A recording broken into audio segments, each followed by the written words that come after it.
నిన్న మేము క్లాస్‌లో చాలామంది వ్యక్తపరిచినటువంటి డౌట్‌లు ఏమిటయ్యా అంటే, సార్ అది అప్లికేషన్ చేసేటప్పుడు కొన్ని సమస్యలొస్తున్నాయి ఎలా అని. సో, మనం దీన్ని ఒక 5-10 నిమిషాల వరకు డిస్కస్ చేసుకొని క్లాస్‌లోకి వెళ్ళిపోదాం. చేద్దామంటారా? చేయండి సార్. రైట్. సో, ఇక్కడ మనం చూడండి సహజంగా చేసేటువంటి పొరపాట్లు అనే విషయాన్ని నేను మొట్టమొదటిసారిగా మీకు హైలైట్ చేయాలనుకుంటున్నాను. ఎందుకంటే మనం తప్పుల నుంచి ఒప్పులు నేర్చుకుంటే మంచిది. ఫస్ట్ ఓటీఆర్ అప్డేట్ చేయకపోవడం. ఓటీఆర్ ఎవరైనా అప్డేట్ చేయకపోతే అప్డేట్ చేసుకోండి. తప్పు క్వాలిఫికేషన్స్ ఎంపిక. మనం ఇప్పుడు ఆంధ్రప్రదేశ్ డిఎస్సి రిక్రూట్మెంట్లో ప్రతిరోజు చూస్తున్నాము. ప్రతిరోజు చాలామంది అభ్యర్థులు ఎవరైతే 1 అండ్ 1 వెరిఫికేషన్కి పిలిచి తర్వాత ఫైనల్ లిస్ట్లో వాళ్ళ పేర్లు లేవు. ఎందుకు ఫైనల్ లిస్ట్లో వాళ్ళ పేరు లేవు అంటే వాళ్ళు తప్పుడు ధృవీకరణ పత్రాలు సమర్పించడం వలన ఫైనల్ వెరిఫికేషన్లో వాళ్ళ యొక్క ర్యాంక్ ఆర్డర్ అనేది కిందికి వెళ్ళిపోయింది. ఎస్పెషల్గా దేని గురించి? స్పోర్ట్స్ కోటాలో మనకి జరుగుతున్నటువంటి రచ్చ అనొచ్చు మనం. స్పోర్ట్స్ కోటాలో రచ్చ జరుగుతున్నప్పుడు ఏమవుతుంది? వాళ్ళు స్పోర్ట్స్ కోటాలో ఒకవేళ నేషనల్ గోల్డ్ మెడల్ వచ్చినటువంటి వ్యక్తి అప్లోడ్ చేసేటప్పుడు స్టేట్ గోల్డ్ మెడల్ ఆయన అప్లోడ్ చేశాడట ఒక ఆయన. మరి నేషనల్ గోల్డ్ మెడల్ వచ్చినప్పుడు నేషనల్ గోల్డ్ మెడల్ చేయాలి కదా. బహుశా ఆయన దగ్గర చాలా సర్టిఫికెట్లు ఉన్నాయి, చూసుకోకుండా అప్లోడ్ చేసేటప్పుడు స్టేట్ గోల్డ్ మెడల్ అనేది అప్లోడ్ అయిపోయింది. సో స్టేట్ అప్లోడ్ చేయడం వల్ల ఆయన యొక్క ర్యాంక్ కిందికి వచ్చేసి నన్ను 1-1కి పిలిచారు కానీ మీరు జాబ్ ఇవ్వలేదు అంటాడు. వాళ్ళందరూ జగన్ దగ్గర రిప్రజెంటేషను, దానికి కౌంటర్గా మళ్ళీ సర్వీస్ కమిషన్ వాళ్ళు వాళ్ళ యొక్క ఎక్స్ప్లెనేషన్స్ ఇవన్నీ చూస్తూ ఉంటే క్యాండిడేట్ చేసినటువంటి పొరపాటుకి ఆ స్టేట్ మొత్తం ఒక రకంగా బాయిల్ అయిపోతుంది.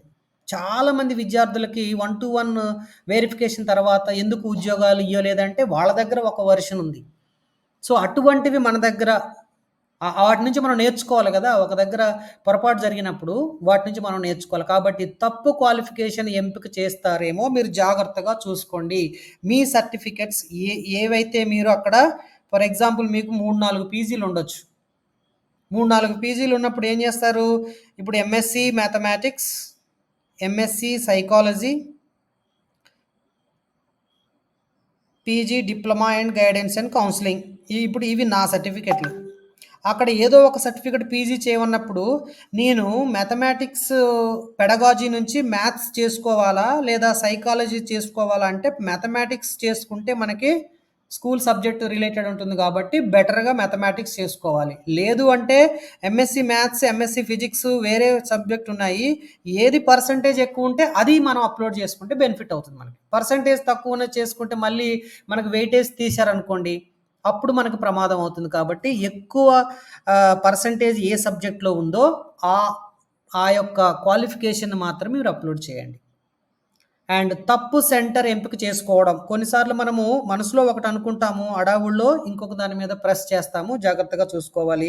సర్టిఫికెట్ అప్లోడ్ చేయకపోవడం అంటే బహుశా సర్టిఫికెట్ అప్లోడ్ చేయకపోతే మనకి అప్లికేషన్ సబ్మిషన్ ఆప్షన్ రాదు, ఆటోమేటిక్గా మనకి ఎర్రర్ చూపెడుతుంది. కాబట్టి ఇక్కడ ఒక సర్టిఫికెట్ బదులుగా మరొక సర్టిఫికెట్ అప్లోడ్ చేయడం అనేది జరిగిద్ది నాకు తెలిసి. సో అటువంటిది చేయకుండా చూడాలి. ప్రివ్యూ చూడకపోవడం. చాలామంది ప్రివ్యూ చూడరు. మనం అన్ని డీటెయిల్స్ సబ్మిట్ చేసిన తర్వాత లాస్ట్ సబ్మిషన్ బటన్ కంటే ముందు ప్రివ్యూ ఆప్షన్ ఇస్తాడు. ప్రివ్యూ ఆప్షన్ అంటే ఏంది? ఇప్పటి వరకు నువ్వు ఏమేమైతే ఆప్షన్స్ ఫిల్ చేసావో వాటన్నిటిని క్షుణ్ణంగా నీ యొక్క స్పెల్లింగ్ అవన్నీ కూడా క్షుణ్ణంగా పరిశీలించుకున్న తర్వాత సెల్ఫ్ కన్ఫర్మేషన్ అయిన తర్వాత మాత్రమే ఫైనల్ సబ్మిట్ బటన్ క్లిక్ చేయాలి.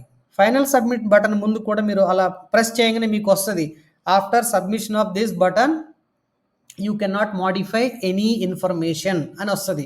అంటే దాని అర్థం ఒక్కసారి సబ్మిట్ కొడితే తిరిగి మనం రిట్రైవ్ చేసుకోలేము. అందుకోసమే చాలా జాగ్రత్తగా మనం చూసుకొని చేయాల్సి ఉంది. మనం ఏ విషయాలు ఉంటాయి మొత్తం మీరు అప్లికేషన్లో? ఫస్ట్ నోటిఫికేషన్ మనకు పరిచయం చేస్తారు, ఓటీఆర్ నమోదు చేసుకోమంటారు, తర్వాత మనకి టీజీపీఎస్సీ ఐడి ఉంటుంది, లాగిన్ ఐడి ఓటీపీ వస్తుంది మనకి. తర్వాత అప్లికేషన్ ఫామ్ ఫిల్ చేసుకోవాలి. అప్లికేషన్ ఫామ్లో మనకి పర్సనల్ డీటెయిల్స్ ఉంటాయి, స్కూల్ స్టడీ డీటెయిల్స్ ఉంటాయి, అదర్ డీటెయిల్స్ ఉంటాయి, educational qualifications and is there any criminal cases అని కూడా అడుగుతారు. అక్కడ మనం నో పెట్టాలి లేదా నాట్ అప్లికబుల్ పెట్టాలి. వెబ్ ఆప్షన్స్ అడుగుతాడు, ఎగ్జామినేషన్ సెంటర్ ప్రిఫరెన్సెస్ అడుగుతాడు, preview declaration, payment and final submission, application check list, common mistakes. So వీటి తర్వాత మనం 1 by 1 ఒకవేళ మీరు చూడాలి అంటే మీకు రియల్ అప్లికేషన్ ఫామ్ కూడా నేను మీ కొరకు డౌన్లోడ్ చేసి పెట్టాను. సో ఇది ఎగ్జాక్ట్గా మీరు వెబ్సైట్లోకి వెళ్ళి మన సైట్ ఓపెన్ చేయగానే ఇలా యూజర్ మాన్యువల్ మనకి ఇస్తారు. సో యూజర్ మాన్యువల్లో మనకి చూపెట్టేటువంటి కామన్ గైడ్లైన్స్ అనమాట ఇవి. సో ఇక్కడ కామన్ గైడ్లైన్స్ మనం ఎలా ఎంటర్ కావాలి అనేటువంటి ఇన్ఫర్మేషన్ ఇచ్చిన తర్వాత సో ఇలా మనకి డిస్ప్లే అవుతుంది స్క్రీన్లో. సో ఇలా డిస్ప్లే అయినప్పుడు మీరు ఇక్కడ OTR, new registration, edit OTR and website ఈ 3 ఆప్షన్స్ ఉంటాయి. మీకు ఏదైతే రిక్వైర్మెంట్ ఉంటుందో అక్కడ మీరు ఆప్షన్ అంటే క్లిక్ చేయాల్సి ఉంటుంది. ఓటీఆర్ న్యూ రిజిస్ట్రేషన్ అంటే ఇక్కడ క్లిక్ చేయాలి. ఎడిట్ చేయాలి, ఆల్రెడీ ఓటీఆర్లో ఏమైనా ఇష్యూ ఉందంటే మీరు ఎడిట్ చేయాలంటే ఇక్కడ క్లిక్ చేయండి. వెబ్సైట్లోకి మిమ్మల్ని లీడ్ చేస్తుంది, వెబ్సైట్లోకి వెళ్ళొచ్చు. రేజ్ గ్రీవెన్సెస్, ఏమన్నా మీకు డౌట్లు ఉంటే, ఇష్యూ ఉంటే, సబ్మిట్ చేయలేకపోతూ ఉంటే అక్కడ మీరు ఖచ్చితంగా చేయొచ్చు. లేదా అప్డేట్ మొబైల్ నెంబర్, మీరు ఎప్పుడో పాత నెంబర్ ఇచ్చి ఉంటారు, ఆ నెంబర్ ఇప్పుడు ఎగ్జిస్టెన్స్ లేకపోతే న్యూ మొబైల్ని కూడా మళ్ళీ ఇక్కడ మీరు ఎంటర్ చేసుకోవచ్చు. ఆ తర్వాత చూడండి ఇక్కడ general recruitment for the post of deputy education officer. So ఇక్కడ మీ నెంబర్ ఇస్తే మనకున్నటువంటి టీజీపీఎస్సీ ఐడి నెంబర్ ఇచ్చి మీ డేట్ ఆఫ్ బర్త్ ఎంటర్ చేసి ఈ యొక్క కోడ్ని మీరు ఎంటర్ చేసినట్లయితే మిమ్మల్ని అది అప్లికేషన్లోకి డైరెక్ట్గా తీసేసుకుంటుంది. డైరెక్ట్గా తీసుకున్న తర్వాత మీకు ఇది ఓపెన్ అవుతుంది, ఓటీపీ మనకు వస్తుంది. ఆ ఓటీపీని ఇక్కడ మీరు మళ్ళీ ఇచ్చినట్లయితే మీరు లాగిన్ అవుతారు. సో లాగిన్ అయిన తర్వాత Telangana public service commission notification మనకి ఇట్లా డిస్ప్లే అవుతుంది. నోటిఫికేషన్ డిస్ప్లే అయితే ఇక్కడ మీరు క్లిక్ చేయాలి. యూజర్ గైడ్లైన్స్ అవన్నీ ఇప్పుడు ఏదైతే నేను డౌన్లోడ్ చేశానో అవన్నీ యూజర్ గైడ్లైన్స్లోనికి వెళ్ళి నేను మార్నింగ్ ఈ యొక్క పీడిఎఫ్ అనేది అక్కడ నుంచి నేను డౌన్లోడ్ చేసుకోవడం అనేది జరిగింది. సో యూజర్ అదంతా చూసిన తర్వాత మీకు పర్సనల్ డీటెయిల్స్లోకి మిమ్మల్ని అది యాక్సెస్ చేస్తుంది. మళ్ళీ ఇక్కడ మీరు చెక్ చేసుకోండి, మీ యొక్క ID number, application number and photography, signature. ఒకవేళ సిగ్నేచర్ కొన్నిసార్లు మనకి సైజ్ అంటాడు, వాళ్ళు ఇచ్చిన ప్రాపర్ సైజునే మనము చేసి అందులో అప్లోడ్ చేయాల్సి ఉంటుంది. అప్పటి వరకు కూడా అది యాక్సెప్ట్ చేయదు. అదొకసారి మీరు చూడండి. లేదంటే మీరు ఎట్లాగో ప్రైవేట్ ఇన్స్టిట్యూట్లో కానీ లేదా కంప్యూటర్ ఇన్స్టిట్యూట్లో చేయిస్తారు కాబట్టి అదంతా వాళ్ళు చూసుకుంటారు. మీరు పర్సనల్గా చేసుకుంటే కొంచెం జాగ్రత్తగా చూసి చేసుకోండి. So do you belongs to Telangana, father name, date of birth, gender, mobile number, community, do you have community certificate issued by the revenue authority not below rank of the tahsildar. So మనకు ఖచ్చితంగా MRO issue చేసినటువంటి caste certificate మాత్రమే valid అవుతుంది. Community certificate ఇక్కడ మనము upload చేసిన తర్వాత view చేసుకోవచ్చు. లేదంటే మనకి ఇప్పుడు లేటెస్ట్గా మన క్యూఆర్ కోడ్తో వచ్చింది కాబట్టి మన నెంబర్ ఇచ్చేస్తే ఆటోమేటిక్ కూడా డౌన్లోడ్ అక్కడే మనకు అది రిఫ్లెక్ట్ అవుతుంది. So mother name, place of birth, religion, email ID మాత్రము ప్రాపర్గా వర్క్ అయ్యేదే ఇవ్వండి. ఎందుకంటే మనకి ఏదైనా అప్డేట్స్ ఉంటే ఈమెయిల్కే వస్తుంది. సో కమ్యూనిటీ సర్టిఫికేట్ నెంబర్, ఆ తర్వాత అడ్రస్ ఫర్ కరస్పాండెన్స్ అనేది ఎప్పుడైనా మీ ఆధార్కు లింక్ అయినటువంటి అడ్రస్ ఇస్తే మనకి ఈజీగా అవుతుంది. లేదు అంటే మనకి ఆధార్ అడ్రస్ వేరే ఉంది, ప్రజెంట్ కరస్పాండెన్స్ ఇక్కడ ఉంది కాబట్టి మనకి ఫైనల్ కాల్ లెటర్ కానీ ఇంకేదైనా ఫర్దర్గా వాళ్ళు కమ్యూనికేట్ చేయాలంటే గవర్నమెంట్ అఫీషియల్స్ ఏం చేస్తారంటే మన యొక్క అడ్రస్కి ముందు లెటర్ పోస్ట్ చేస్తారు. ఈ రోజుల్లో మనకి కమ్యూనికేట్ చేస్తారు ఫోన్లోనే కాబట్టి ఫోన్ చేస్తారు. లేదంటే మనకి ప్రాపర్ అడ్రస్ ఇచ్చినట్లయితే అక్కడికి మీకు ఫర్దర్ కమ్యూనికేషన్ అనేది వస్తుంది. సో ఇక్కడ మీరు సర్టిఫికెట్లు జాగ్రత్తగా చూస్తే first class, second, third, fourth, fifth, sixth up to 7th class certificates మీరు ఎక్కడెక్కడ చదివారో వాటికి సంబంధించినటువంటి డీటెయిల్స్ అన్ని ఇవ్వాలి. ఆ సర్టిఫికేట్ని మీరు అప్లోడ్ చేయాలి ప్రాపర్గా. నెక్స్ట్ వచ్చేసి మనకి ఇక్కడ డిఫరెంట్లీ ఏబుల్డ్ పర్సన్, మనం ఫిజికల్లీ హ్యాండిక్యాప్డ్, మెంటల్లీ హ్యాండిక్యాప్డ్, లేదంటే విజువల్ ఇంపైర్మెంట్ ఏదైతే అది. ఫర్ ఎగ్జాంపుల్ ఫిజికల్లీ హ్యాండిక్యాప్డ్ అనుకోండి. ఫిజికల్ హ్యాండిక్యాప్డ్ వాళ్ళు బిలో 40% ఉంటే మాత్రం అసలు వాళ్ళకి ఫిజికల్ హ్యాండిక్యాప్డ్ అనేది ఎలిజిబిలిటీ ఉండదు. అబోవ్ 40 ఉంటే క్లెయిమ్ చేసుకోవచ్చు. అలాంటి సర్టిఫికేట్లు ఉంటే మనం సపరేట్గా చేయొచ్చు. Do you want to scribe అంటే స్క్రైబ్ ఫెసిలిటీ ఎవరికి ఇస్తారంటే విజువల్లీ ఇంపైర్మెంట్ ఉన్నటువంటి వాళ్ళకి ఇస్తారు. అప్పుడు మనం ఇంకొకరి హెల్ప్ తీసుకొని ఎగ్జామ్ రాయవచ్చు. సో ఆ స్క్రైబ్కు సంబంధించినటువంటి వ్యక్తి డీటెయిల్స్ మనం అప్లోడ్ చేయవలసి ఉంటుంది. సో ఎంప్లాయ్ అయితే ఇది చాలా ఇంపార్టెంట్. గవర్నమెంట్ ఎంప్లాయ్ అయితే మీరు చేయాల్సింది ఆర్ యూ అన్ ఎంప్లాయ్, ఇక్కడ మనకి ఇస్తాడు government employee, department name, date of joining, upload the document. So employee type and join has a post name, school assistant or HGT or any other department. Okay. So length of the service, ఎన్ని సంవత్సరాల నుంచి మీరు అక్కడ service చేస్తూ ఉన్నారు. ఎందుకంటే మనకి pay protection కావాలి, మీ సర్వీస్ అంతా క్యారీ ఫార్వర్డ్ కావాలి. మీ బేసిక్ ఇక్కడ ఏమవుతుందో, ఇప్పుడు మనకి అక్కడ ఉన్నది 58,000 చేంజ్ బేసిక్ ఉంది. ఇప్పుడు నువ్వు ఆల్రెడీ 78,000 బేసిక్లో ఉన్నావు.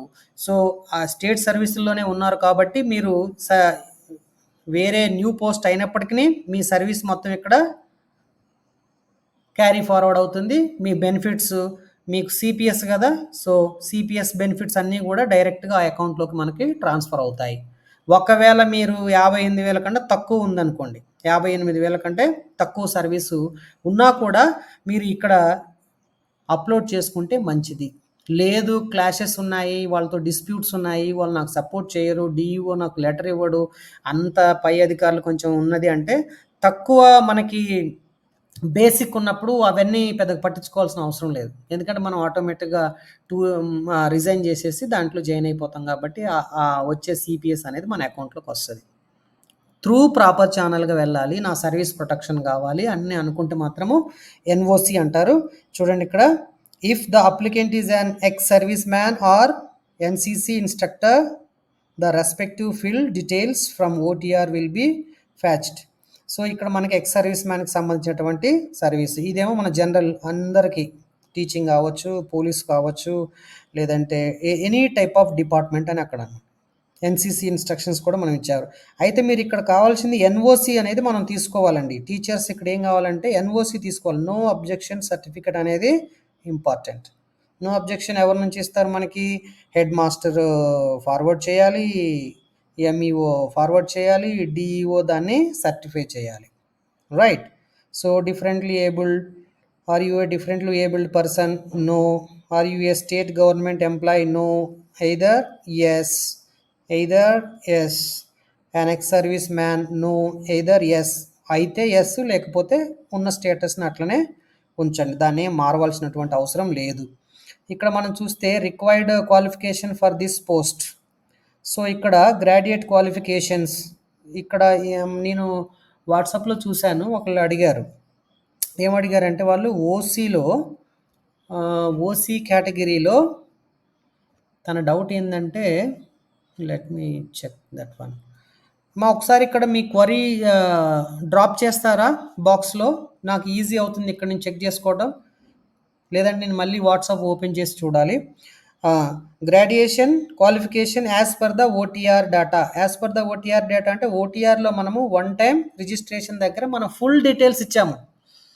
అక్కడ ఒక సబ్జెక్ట్ ఇచ్చి ఇక్కడ ఒక సబ్జెక్ట్ ఇస్తే అవి రెండు మ్యాచ్ చేసుకోవు, అక్కడ నువ్వు స్ట్రగుల్ అవుతావు. కాబట్టి ఓటీఆర్లో ఏ డాటా అయితే మీరు ఫిల్ చేశారో రిలేటెడ్ టు ఇన్ఫర్మేషన్ ఇక్కడ ఇస్తే ఈజీగా మ్యాచ్ అవుతుంది. మనకు అక్కడ గ్రీన్ కలర్లో యాక్సెప్టెన్సీ కూడా వస్తుంది. Post graduation as per the OTR data. చెప్పండి సార్ 1 సెకండ్ సార్. ఇక్కడ రిక్వైర్డ్ క్వాలిఫికేషన్ ఎక్కడ కూడా కంబైన్డ్ సబ్జెక్ట్ అనే వర్డ్ లేదు సార్ నోటిఫికేషన్ మొత్తంలో కూడా.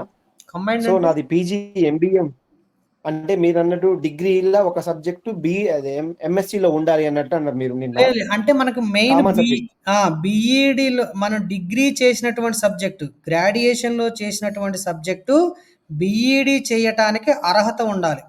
ఫస్ట్ బేసిక్ అది. నాది 1 సెకండ్ సార్, ప్లీజ్ క్లారిఫై చేయండి సార్. నాది ఎంబీఏ కాబట్టి ఇక్కడ కామన్ అనే వర్డ్ లేదు కాబట్టి నేను ఎలిజిబులే కదా సార్. మీరు ఎలిజిబులే. కాకపోతే మనం ఇప్పుడు వాళ్ళ గైడ్‌లైన్స్‌లో, వాళ్ళ నోటిఫికేషన్ గైడ్‌లైన్స్‌లో ఏ సబ్జెక్ట్‌తో సహా వాళ్ళు రాసి పెడతారు. అది మనకి సర్టిఫికేట్ వెరిఫికేషన్ అప్పుడు వాళ్ళ దాని ప్రకారం చేస్తారు. ఓకే. సో, వాళ్ళు ఓకే. థాంక్ ఏమి యూ సార్. రాసారు అనేది మనకి తెలీదు. అది కాన్ఫిడెన్షియల్. అది ఎవ్వరికీ చెప్పరు. కాకపోతే మీకున్న ఇక్కడ మార్జిన్ ఏంటిది? బేసిక్‌గా ఎవరైతే గ్రాడ్యుయేట్ సబ్జెక్ట్ తీసుకుంటారో వాళ్ళు బీఈడీ చేయటానికి అర్హత ఉన్నటువంటి కోర్సు చదివి ఉండాలి. That's it. మనం బీసీఏ అనుకున్నాము. Bachelor of computer application. Bachelor of computer అప్లికేషన్‌లో వాడు మ్యాథమెటిక్స్ 3 ఇయర్స్ చదివి ఉంటే ఎంఎస్సీ మ్యాథమెటిక్స్ మనం చేయొచ్చు కదా బీఈడీలో. ఈవెన్ బీటెక్ వాడు కూడా బీఈడీ చేయొచ్చు కదా! సో, బీటెక్ వాళ్ళకి కూడా ఎలిజిబిలిటీ ఉంది. డిగ్రీ ఏంటిది? బీటెక్కే కదా! బీటెక్ అంటే డిగ్రీనే కదా! ఆయన ఎంటెక్ వెళ్ళాడు. ఎంటెక్‌లో కూడా 2 ఇయర్స్ మ్యాథమెటిక్స్ అవుతాడు కదా! సో, అలా ఒక కోర్ సబ్జెక్ట్ అంటాం మనం. డిగ్రీలో చదివిన ఒక కోర్ సబ్జెక్టు బీఈడీకి ఎలిజిబిలిటీ ఉండాలి. లేదంటే ఒకాయన టెక్నికల్ కోర్స్ చదివిండు ఒకాయన. టెక్నికల్ కోర్స్ చదివిన ఆయన బీఈడీలో మనం తీసుకోం కదా!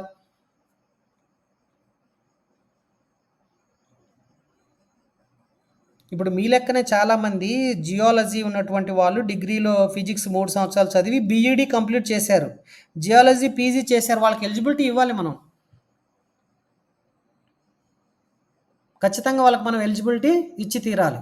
సో, అలాంటి కేసెస్‌లో మీకు కూడా ఖచ్చితంగా అవకాశం ఉంటుంది. మీరు పాజిటివ్‌గానే మైండ్ సెట్ చేసుకోండి. నెగెటివ్‌గా ఏం పెట్టుకోమాకండి. 100% ఎఫెక్ట్ ఇవ్వండి. ప్రిపరేషన్‌కి మీరు ప్రిపేర్ కాండి.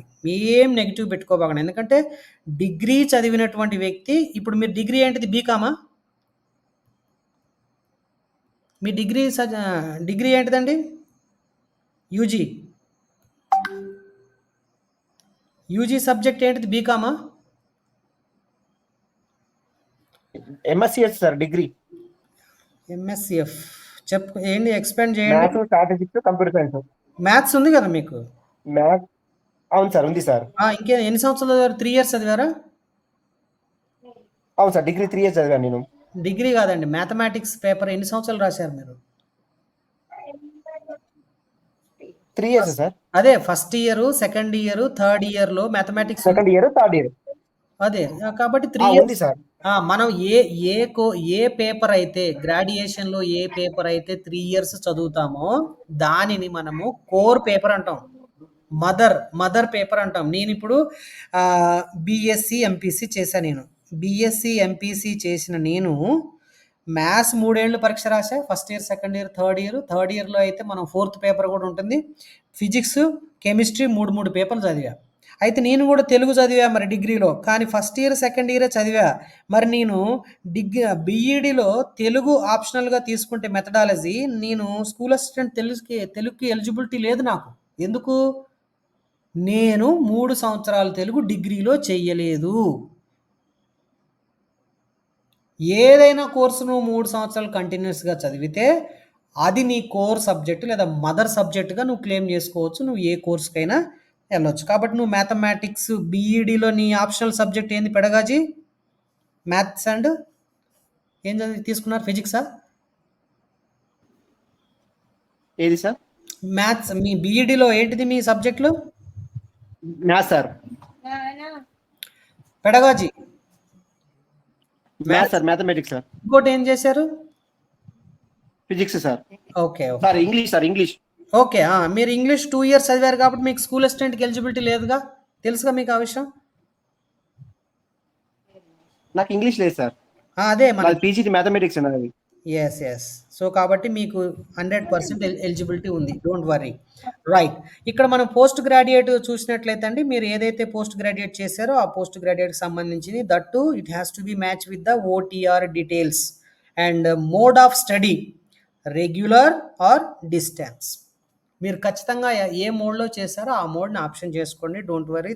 మనోళ్ళకి చాలామందికి ప్రాబ్లమ్ ఏందంటే 2014 తర్వాత ఆంధ్ర యూనివర్సిటీలో డిస్టెన్స్ నాగార్జునలో చేస్తే ఏంటి పరిస్థితి? మళ్ళొకసారి చెప్తున్నా 2014 సంవత్సరాల కంటే ముందు మీరు గనక అందులో అడ్మిషన్ రిజిస్ట్రేషన్ చేసుకొని ఉంటే 100కి 100% ఆ certificate valid as per 2014 government of Telangana GO. గూగుల్‌లో కూడా ఉంటుంది. మీరు కొట్టండి 2014 GO as per the distance education Acharya Nagarjuna university. మీరు అనుకోవచ్చు మీరు 2013లో రిజిస్ట్రేషన్ చేసుకున్నారు. కానీ 2017లో పాస్ అయ్యారంటే వ్యాలిడే. మనం రిజిస్ట్రేషనే చూస్తాం. పాస్ అనేది మనకి లిమిట్ ఇస్తారు కదా! Minimum, maximum. ఆ మ్యాక్సిమం పీరియడ్ వరకు మనం సేఫ్‌గా ఉన్నట్టే. Don't worry about that one. అలాంటి విద్యార్థులు ఎవరైనా ఉంటే ఆ విషయాన్ని ఇక్కడే మనము క్లియర్ చేసేద్దాం. Next educational qualification details. ఇక్కడ మనకి ఏం అడుగుతున్నారు చూడండి. Educational qualification details will be fetch with the displayed on the application in case of any insufficient information discrepancy in OTR data. Applicant is allowed to change the data in OTR by clicking edit OTR link to make the necessary updation. అంటే ఎప్పుడైతే మీ యొక్క subject అంటే certificate నువ్వు ఏదైతే ఇక్కడ రాశావో అది ఓటీఆర్తో match కానప్పుడు మళ్ళీ ఒక ఆప్షన్ ఇస్తుంది ఇక్కడ మనకి. బాబు నువ్వు పెట్టినటువంటి సర్టిఫికెట్ ఓటీఆర్కి మ్యాచ్ కావట్లేదు కాబట్టి మళ్ళీ ఒకసారి ఎడిట్ ఓటీఆర్లోకి వెళ్ళి నువ్వు ఏదైతే చదివి ఉన్నావో వాటికి సంబంధించినటువంటి ఆల్ టికెట్ పేరు, hall ticket number, percentage, university name అన్ని డీటెయిల్స్ ఇచ్చి మళ్ళీ ఒకసారి నువ్వు ఇక్కడ అప్లోడ్ చేయమని అడుగుతుండు. అది మనకి ఫేవర్గా చేసినట్టు. అది మనకు ఒక ఆప్షన్. ఎందుకంటే మనం అంతా మనుషులం కాబట్టి ఖచ్చితంగా మనం మిస్టేక్ని కమిట్ చేస్తాము. కమిట్ చేసిన మిస్టేక్ మళ్ళీ మనం ఏం చేయొచ్చు, ఎర్రర్స్ వస్తే ఎరైజ్ చేసుకోవచ్చు కదా. మిస్టేక్ చేస్తే దాన్ని మనం సరి చేసుకునేటువంటి అవకాశం వచ్చింది. రైట్. ఆ తర్వాత మనకి ఎస్ఎస్సి డీటెయిల్స్ చాలా ఇంపార్టెంట్ అండి ప్రతిదానికి మనకి. ఎందుకంటే బేసిక్ క్వాలిఫికేషన్ కానీ, డేట్ ఆఫ్ బర్త్ని కన్ఫర్మ్ చేసుకోవడానికి కానీ, నేటివిటీని కన్ఫర్మ్ చేసుకోవడానికి కానీ క్లాస్ 10 మనకి ప్రధానమైనటువంటి అంశము. ఆల్ టికెట్ నెంబర్ జాగ్రత్తగా రాయండి. బోర్డు, ఎస్ఎస్సి బోర్డు రాయండి. డిస్ట్రిక్ట్ నేమ్ రాయండి. మీరు లోకలా నాన్ లోకల్ అని తెలుసుకోవడానికి కూడా క్లాస్ 10 మనకు బాగా ఉపయోగపడుతుంది. మంత్ ఆఫ్ ఇయర్ పాస్ అంటున్నాడు. పర్సంటేజ్ ఆ రోజుల్లో మనకు పర్సంటే కాబట్టి జాగ్రత్తగా 600 మార్కులకు మీకు ఎన్ని మార్కులు వచ్చాయో చక్కగా పర్సంటేజ్ తీసి అందులో వేయండి. ఇప్పట్లో ఎవరైనా గ్రేడ్లో ఉంటే వాళ్ళు చక్కగా మీ గ్రేడ్స్ని ఎంటర్ చేయండి. ఇంటర్మీడియట్ ఇక్కడ కూడా district name, group, place of the study, upload the document. So intermediate. Additional qualifications ఇక్కడ మీకు ఏమన్నా ఎక్స్ట్రా రేపు ఇంటర్వ్యూలు మనకి ఏం లేవు. ఏమైందంటే మీకు ఫ్యూచర్లో ఎప్పుడైనా ప్రమోషన్లో కానీ లేదంటే ఎక్కడైనా మీకు డిఫరెంట్ టాస్క్ మీకు ఇవ్వాలి గవర్నమెంట్ అనుకుంటే మీరు ఎందులో ఎక్స్పర్టైజ్ ఉన్నారో అవి కనుక డీటెయిల్స్ మీరు ఇచ్చి ఉంటే ఒకవేళ టెక్నికల్గా వాళ్ళ దగ్గర డేటా తీసుకొని పలానా వ్యక్తి ఎక్స్పర్టైజ్ ఉన్నాడంటే మనకి అడిషనల్గా ఏదన్నా రెస్పాన్సిబిలిటీస్ గవర్నమెంట్ నుంచి వస్తే రావచ్చు. దానికోసం మీరు additional information extra any other qualifications ఉంటే హ్యాపీగా అప్లోడ్ చేయండి. హయ్యెస్ట్ క్వాలిఫికేషన్ ఏది దాచుకోమాకండి. చాలా మంచిది మీకు ఇస్తే, ఎందుకంటే ఫ్యూచర్లో మీకు అవకాశాలు పెరిగేటువంటి ఇది ఉంటుంది. సో క్రిమినల్ డిస్క్రిపెన్సీ కేసెస్ అంటున్నారు. సో ఈ అబ్జల్యూట్గా ఎవరికి ఉండవు. ఇక్కడ నో అనే ఉంది, దాన్ని ఏం డిస్టర్బ్ చేయబాకండి. Web options. So web options ఇక్కడ మనకి ఇస్తారు. ప్రిఫరెన్స్, ఆ ప్రిఫరెన్స్ ప్రకారం మీరు 1 2 3 4 5 అలా ఉంటే వెబ్ ఆప్షన్స్ మీరు ముందే ఆప్ట్ చేసుకోండి. సెంటర్ ప్రిఫరెన్స్ 1 అంటే మీకు ఏది దగ్గర ఉందో ఆ ప్లేస్ని మీరు ఎంచుకోండి రీచ్ కావటానికి కానీ. ఓకే. సో ఎగ్జామ్కి అయితే ఒకరోజు ముందు పోయి ఉండండి, ఎందుకైనా మంచిది. So first preference, second preference, third, fourth, fifth 5 సెంటర్లు ఇస్తున్నారు. ఒకవేళ మనకి ఏమైందంటే ఫ్లోటింగ్ అంతా ఒకే ప్రిఫరెన్స్లో ఇచ్చారనుకోండి, వాళ్ళు అక్కడ అడ్జస్ట్ చేసే వరకు చేస్తారు. సెకండ్ ప్రిఫరెన్స్లో వాళ్ళకి మళ్ళీ మనకి అందులో మిగిలిన వాళ్ళు ఇక్కడ వేస్తారు. ఇక్కడ ఉన్న వాళ్ళు ఇలా వాళ్ళు అడ్జస్ట్మెంట్ చేసుకుంటారు. అది వాళ్ళ చేతిలో ఉన్నది కాబట్టి మీకు నచ్చినటువంటి ప్రిఫరెన్స్ని మీరే ఇవ్వండి. That is depend on the near. అంటే ఏం లేదు అందులో, నియర్ బై ఏది ఉంటుందో అది చూసుకోండి. Applicant must read the discrimination, click on the check box for the acceptancy. Okay, ఇక్కడ నీవు వీటన్నిటికీ పైన అప్లోడ్ చేసినటువంటి విషయాలన్నీ as per my knowledge everything is correct అని మనం ఇండైరెక్ట్గా ఓత్ తీసుకుంటున్నాము, ప్రామిస్ చేస్తున్నాము. దానికి సంబంధించింది మనం okay. Fee details and edit.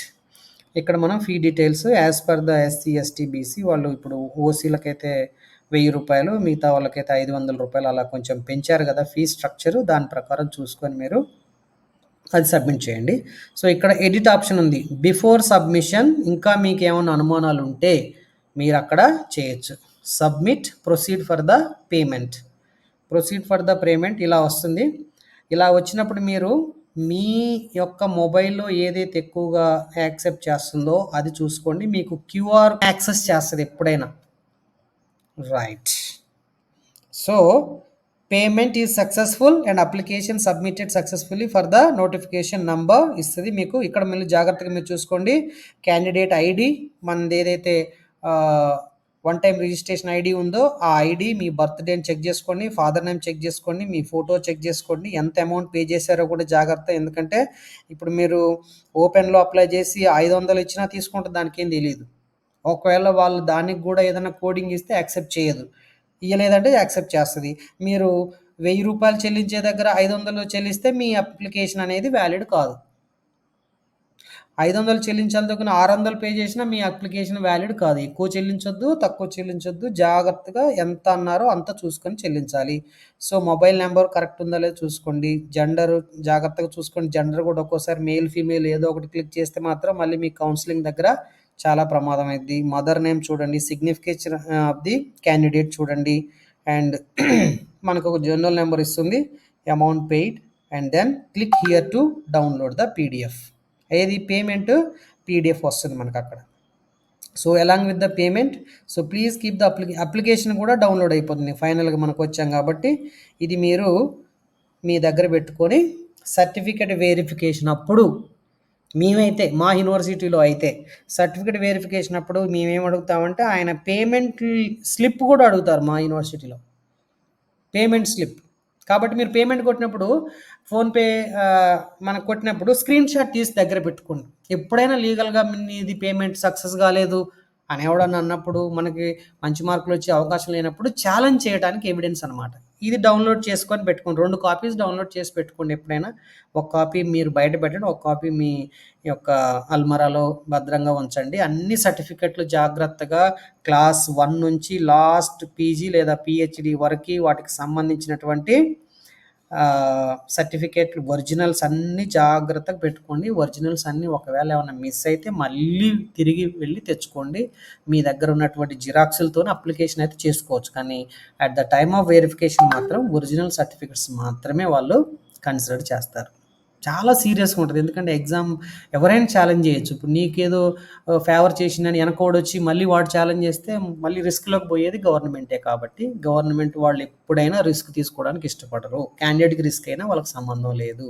So candidate మాత్రమే చాలా జాగ్రత్తగా తనకు సంబంధించిన విషయాల్లో తను చూసుకోవాల్సినటువంటి అవసరం. సో